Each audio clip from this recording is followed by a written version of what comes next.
Minkä päällä lakukastike maistuu parhaalta? Ei voi tietää, ellei kokeile. Kouvolan lakritsi.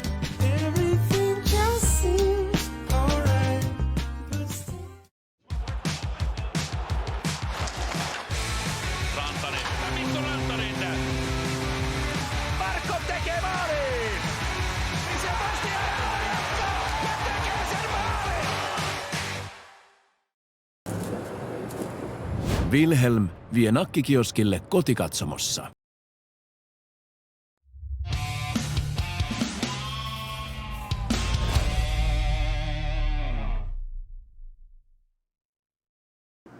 Hello everybody, Tougie here for NHLGamer.com, one of your voices of the English broadcast for this season, someone who had the honor and the privilege of presenting you what will go down as one of the wildest seasons that we have ever seen in the ECL, particularly, of course, in the Elite Division. And today, we are here to recap the season that was, but also give you guys a preview for what is upcoming here as the postseason begins on Monday. We have no time to lose, so let's get down to business here. We're going to go in reverse order of the final standings from the regular season, talk about each team up until we get into the playoffs. So that brings us, unfortunately, to the team that finished in 16th, and that would be Rusty Blades. Now, heading into this season, I think we all kind of knew it was looking like it was going to be a little bit rough for the former Root squad. They did make the playoffs last year, finishing in 7th. They ended up losing to HAVO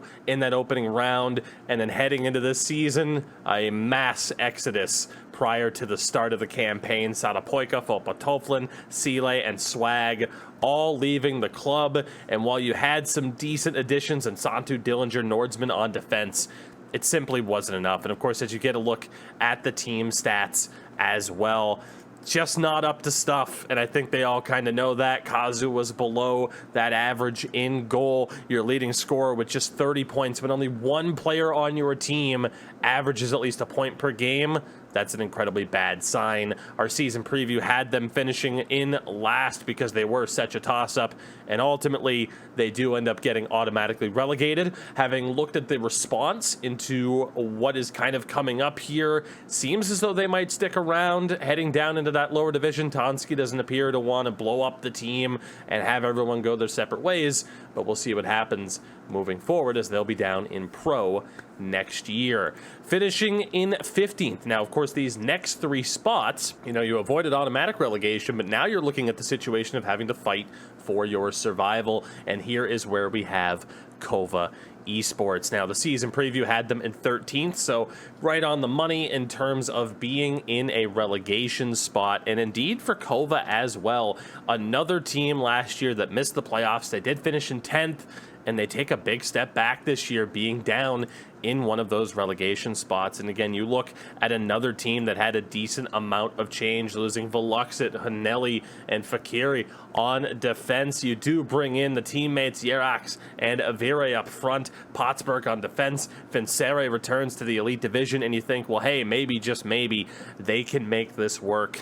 It never really seemed to click, though. You had two players above a point per game mark, but neither much of a goal scorer. You had Vire on 34 points, 23 assists. Zip player on 32 with 21 assists. Leading goal scorer was Yerax with 21. So, again, the offensive production just wasn't quite there. And in goal, Monkey Head getting the majority of the starts, 20 starts at a 73% save percentage, which again, below where you want it to be. Vincere was the better of the two goaltenders, but just one win in 10 starts, a 76% save percentage. Again, pretty much below expectations across the board for Kova, and we'll see if they're able to get their season back on track here. You can still find yourselves in the Elite Division, but again, we've seen it 2 for 2 so far in terms of teams with a lot of changes not doing all that well.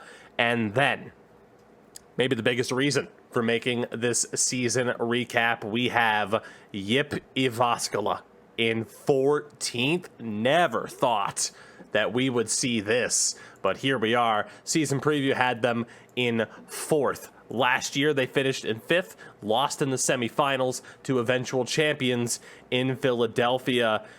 And this team crumbled is the only way to say it. The changes simply did not work. They sub out Vatu, who was one of the better rookies last season for Yoki from HREDS, and you think, well, Vatu was great, but Yoki, my God, what this could be.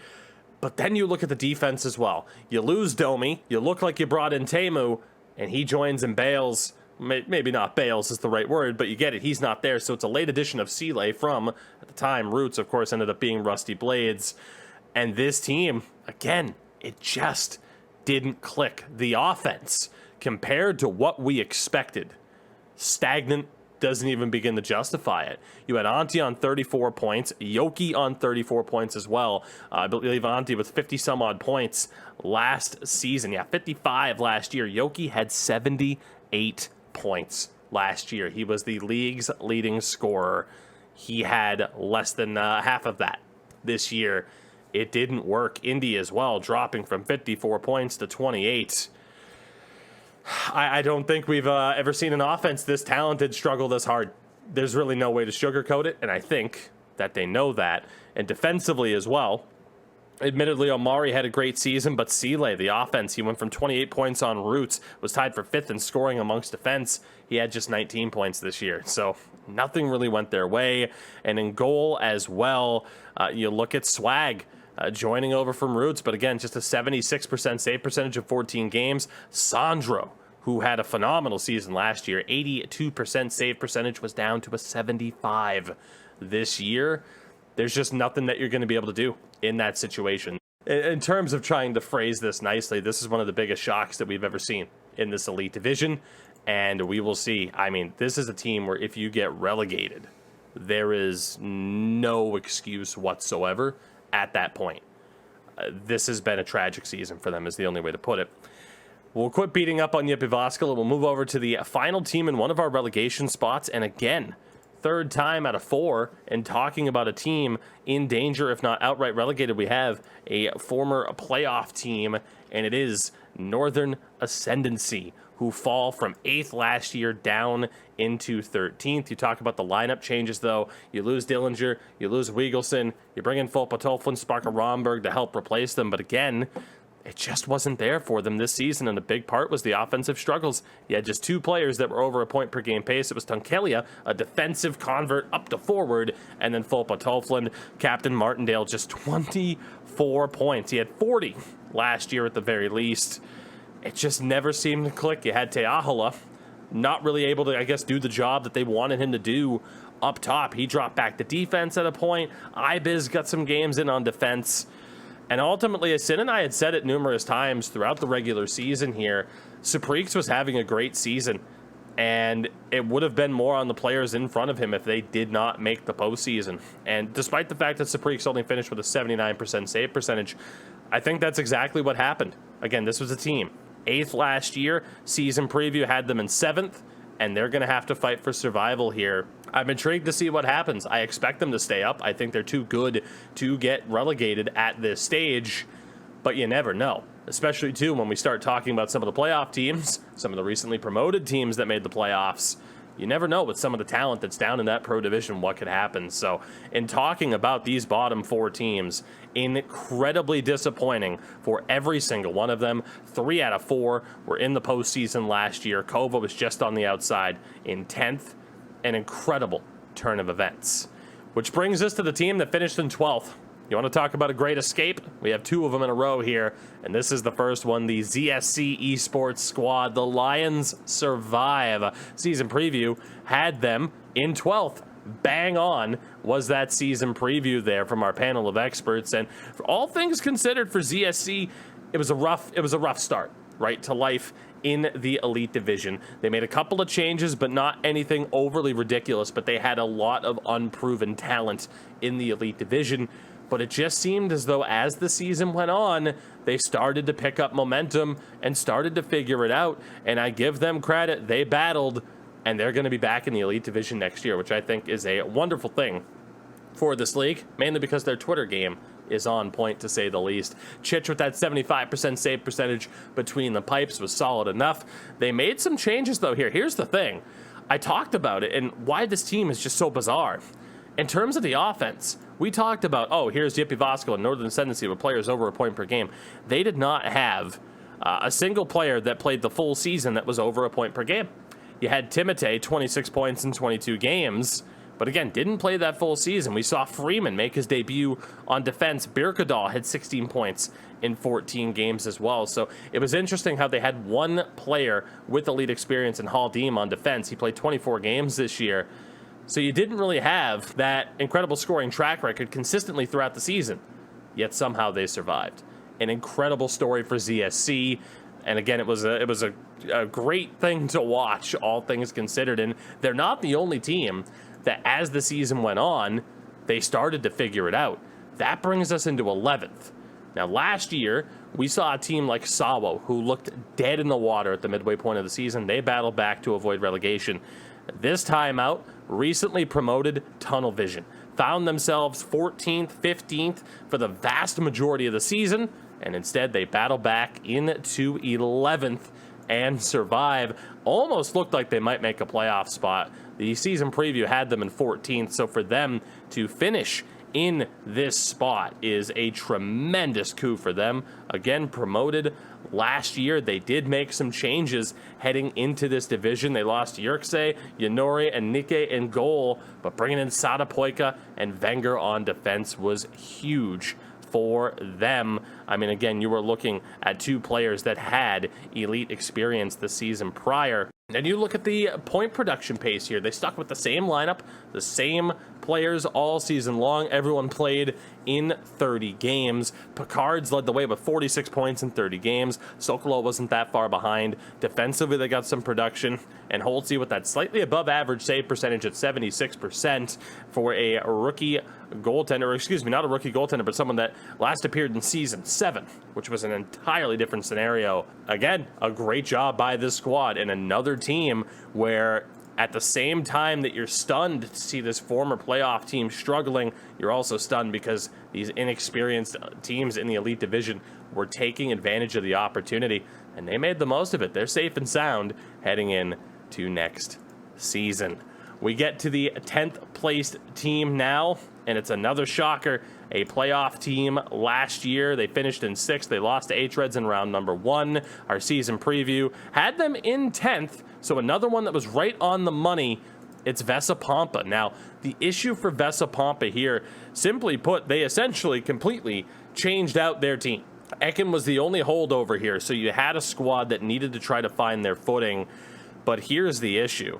They iced 9 skaters this year, including running goaltender Thunborg as a forward. I do believe he might have been defense, but he played 2 games as a skater. It's very difficult to find success in that fashion. Ekin did lead the way with 46 points in 30 games as the captain of the squad now, but for everyone else, you had some inexperience, or at least it had been a while since they had played in the elite division. And I think, again, when you talk about a complete roster change, the fact that they weren't automatically relegated or in a relegation spot is an astounding result for them. Playoffs would have been nice, but you talk about those changes, getting some of these guys with the lead experience, it's a pretty good end result for them. Goaltending as well. Again, Thunborg, once he rejoined the team midway through the season, 76% save percentage on the year, not bad, slightly above average. Mr. Allsvenskan had a pretty good run at potentially being Rookie of the Year, a 79% save percentage. Couldn't keep up above an 80 for the majority of the year, but still a pretty good turn of events for him. Pretty good turn of events for Vesa Pampa as well. And that brings us to our final team of the clubs on the outside looking in. And really, it was a crazy finish down the stretch. You had 4 clubs, 3 spots, who was going to be on the outside looking in. And unfortunately, this time out, it happened to be Sabo. Again, they had an incredible comeback last year to avoid relegation. They finished in 11th. This year, they're up into 9th, but they had an incredible opportunity to finish in the playoffs. Our season preview had them in 8th, and ultimately here, they do fall short. Another team with some changes. They lost Nats and Uwitzki primarily. Of course, Supervirta technically off of the roster as well. He left midway through last season. But they had some good additions. E.A. Bunka and Wiegelson.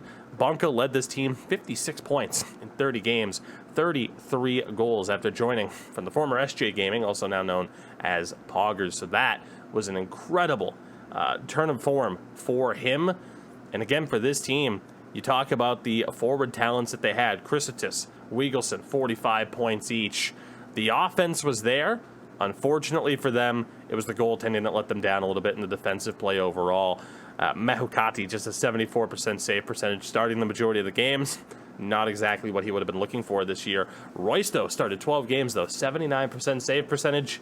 Who knows what would have happened if they started him in just a few more games. They could have found themselves in the playoffs. Not blaming it on Mahukati entirely, but this was a team that could have made it. It's going to sting a little bit that they're on the outside looking in. And that brings us, can you believe it, that quickly, that brings us here to talking about the playoff matchups that we have ahead of us here now. And I'm very intrigued, of course, by all of these. We'll start off with the battle of 1 through 8, or 1 against 8 here, as our defending champions in Philadelphia stand atop the bracket. They were predicted to be number 1, and indeed they were. Of course, they won the championship last year in a sweep over HREDS. We did see some lineup changes, primarily, of course, Jay Toro leaving the club. Teemu brought in to replace him. And yeah, they didn't skip a beat here, did they? An unbelievable full team effort, as dynamic as ever offensively, still phenomenal defensively as well. They went through a 30-game regular season without losing in regulation. Eki with 82 points, and Kape as well, arguably, if not undisputedly, the best goaltender in ECL history, an 87% save percentage with 9 shutouts. Unbelievable, and perhaps a shoo-in for goaltender of the year this time out. And again, we talked about Teemu, 28 points this year as well, down from just the 32 he had last year. So an incredible season for Philadelphia, as good as advertised, and certainly they are the favorites heading into not just this matchup but the playoffs entirely. But in this first matchup, interestingly enough, it is IQ, our Pro Division champions from last year. Our regular season prediction had them in 11th, so they have exceeded all expectations, to say the least. Incredible, really, that they find themselves here, because again, at times a little bit on the fringe. Would they make it? Would they not? For the most part, it was the same team that got them there, and I do think it was that familiarity that really benefited them, because they didn't have the highest scoring players in the world. Santori led the way, 40 points in 30 games, nothing too crazy, but the goaltending was solid. 24 games from Pirza, a 77% save percentage, so slightly above average there. And at times, it looked like he could have really continued to battle for that 80% save percentage, and 5% can make all the difference here, and I think we've seen that. So all things considered, just a solid effort from this team. The goaltending a little bit better than some of the teams around them. While the point scoring wasn't quite there, it shows how valuable goaltending was this season. This is an incredible coup for IQ as they make the playoffs in their first attempt. Good luck facing our defending champions. But still, regardless of the results, for them to make the playoffs over some established Elite Division talent, an incredible, incredible result for them. We go to the battle of 2 and 7, as we have HREDS, who were projected to finish in 3rd after, of course, losing in the finals last year. But no, instead, they do take that 2nd place spot, topping HAVO by 5 points as well to finish in said spot. So a huge result there for HREDS here. And all things considered here as well, again, they made some pretty drastic changes. You lost Yoki, you lost Teemu, you lost Fincona, but you brought in the right players to replace them. Again, they didn't skip a beat. You brought in Villapoika from Vesa Pampa. He put up an 80-point season. You brought in Domi on defense, 32 points with YIP last year, 31 this year with HREDS. And then perhaps no bigger move, you brought in FaZe, last year's Rookie of the Year with Vesa Pampa, last year's Goalie of the Year, and he was one of the rare goaltenders to finish with above an 80% save percentage. He was at 82%. And this team, as the season went on, continued to look like a well-oiled machine. They got into some penalty trouble at times, but in terms of their ability to shut down the big teams defensively and really put up a fight and stop those top offenses, they've only gotten better. And of course, they have shown Benito as well, 86 points, leading the way for the captain. They have shown that ability to be able to score the goals and then shut you down. HREDS, You know the road goes through HAVO to get back to the final unless HAVO falls short. It would be surprising, I think, to not see HREDS back in the final. That is the expectation at the very least, is to get back there. And obviously their hope is to win it all. Now they are taking on the former SJ and SJ Gaming squad, of course. That would be Poggers. They missed the playoffs last year in 9th place by 1 goal, if I am not mistaken. We projected them to finish in 9th again because cruelty is a thing here at NHL Gamer. But this year, they were able to take that step up, and they were able to make it. They lose EA Bunka, they lose Hiatala in goal, but they bring in Jansku as well as Eli Kamel in goal. And it was Jansku who led the way, 58 points, 35 goals. What a pickup. Yorma with 52 points as well. And then Eli Kamel in goal, 75% was enough. This team found that missing piece to be able to push them over that last hurdle here. Not to say, of course, that Jansku for EA Bunka is an unfair trade. Both were fantastic players this year, but it all went right. And again, this season was all about opportunity. Would a player fall short? Would a team fall short and not grab the brass ring that was in front of them? Certain teams did. Poggers did not.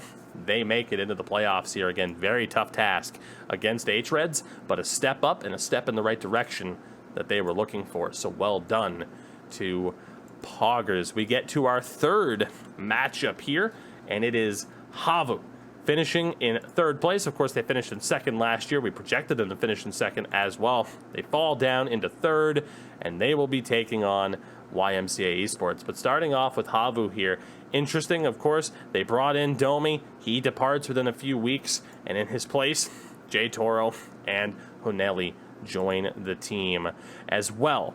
Key here, Pawanzo rejoins the squad. Of course, he sat out last year. Hansalino played left wing, and once they got into the playoffs against HREDS, that simply didn't work. So Hansu drops back to goal. Pawanzo's back, leads this team 57 points in the regular season. All 3 forwards hitting at least 50 points. Jay Toro doing what he does, hit 36 points this season.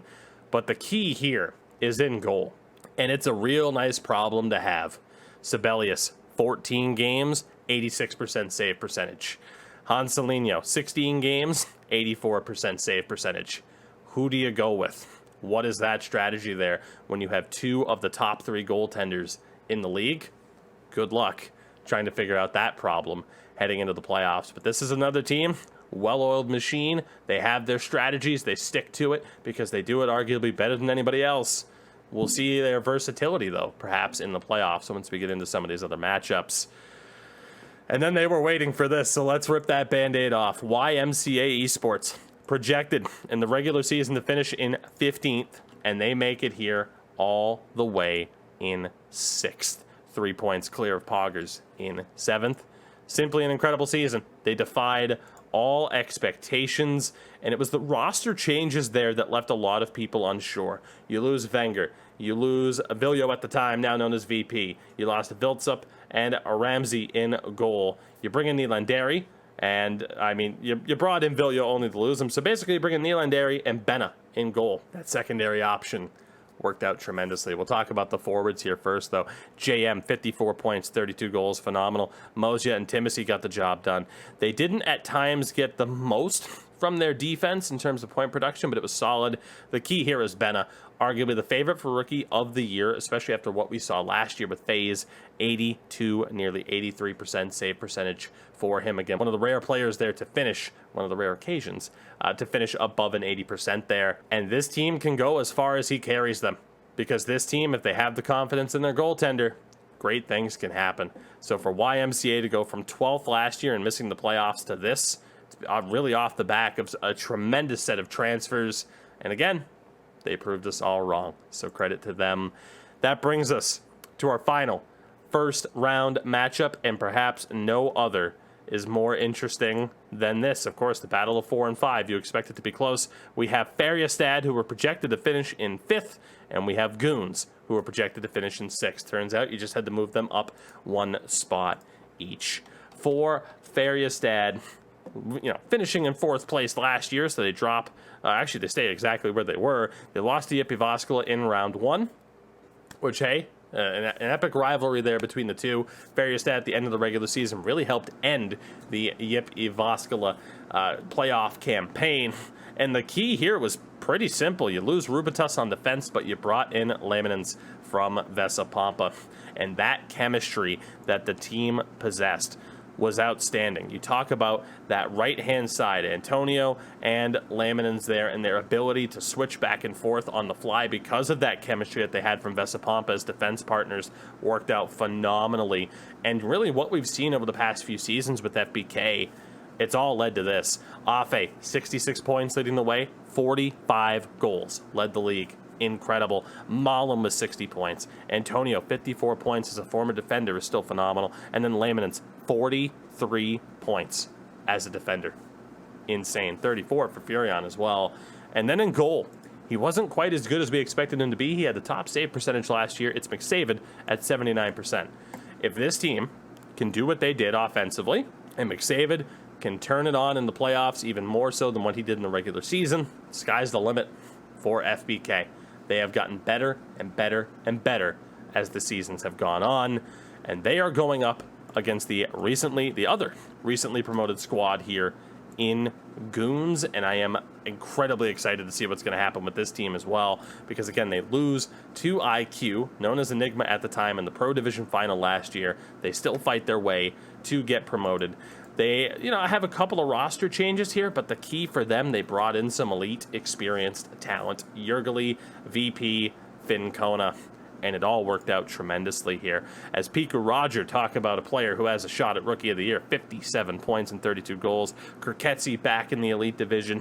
He does incredibly well. Jurgeli as well with 53 points there. On defense, 23 points for VP, and Viva, 21 points again for such a young talent in this league was fantastic. Finn Kona, that veteran experience, 78% save percentage for Goons. This was as good as you could have hoped for. I'd say all things considered, for a team that was projected again to be in 6th, they lived up to that hype, and it sets the stage again for perhaps my most anticipated matchup in round 1. And with that, everybody, this sprint of a recap, trying to get it in a solid half an hour there to catch you all up on the season that was, of course, set the stage for the playoffs as well, is in the books. So many interesting stories, so many twists to the tale as this season went on. Again, arguably the most wild and unpredictable season that we've ever had, and it's only half over. The first half is done. We move on to the playoffs again. It begins on Monday. NHLGamer.com for all the information that you need. Of course, a big thank you to our sponsors at Wilhelm, Kovalan, Lakritzi, and Viaplay as well for helping make this season what it is.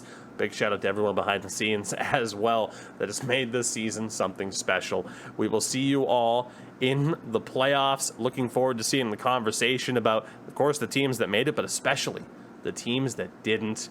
Every team has a story, for better or worse, this year. We'll see you all very soon for the start of the playoffs. Thanks for joining us.